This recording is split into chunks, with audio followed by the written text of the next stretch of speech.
Jelang akhir tahun, pemerintah sebentar lagi akan mengumumkan kenaikan upah minimum provinsi atau UMP 2026. Tapi di tahun depan ada perubahan formula perhitungan UMP.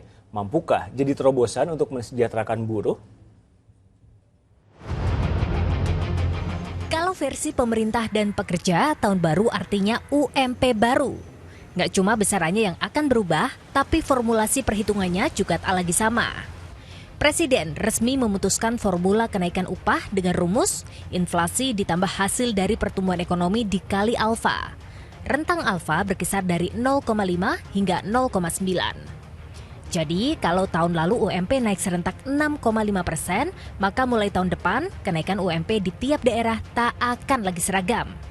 Kemudian Dewan Pengupahan daerah yang akan mengusulkan kepada pimpinan daerah masing-masing untuk kemudian ditetapkan oleh gubernur.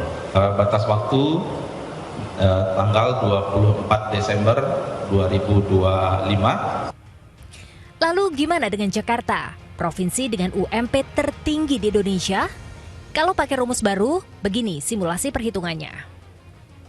Dengan inflasi tahunan 2,69% dan pertumbuhan ekonomi 4,96%, maka UMP Jakarta 2026 berkisar antara 5,6 juta hingga 5,7 juta rupiah.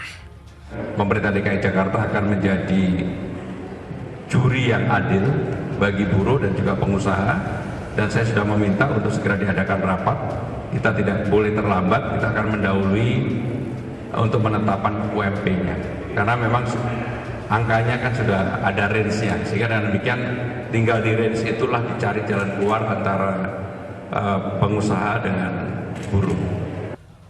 UMR Jakarta sekilas terlihat cukup secara nominal, tapi di baliknya ada pekerja yang terus bergelut dengan tingginya biaya hidup. Jangankan menabung untuk masa depan, yang bisa dilakukan hanya bertahan dari tanggal gajian ke tanggal gajian berikutnya. Sebenarnya kalau mengandalkan UMP doang itu nggak bisa ya Mas?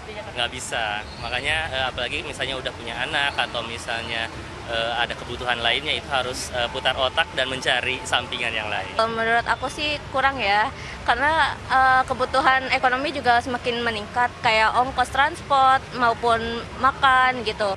Tahun baru idealnya harapan baru. Pertanyaannya, formula UMP baru mampukah memenuhi harapan kesejahteraan? Tim Liputan MCTV melaporkan.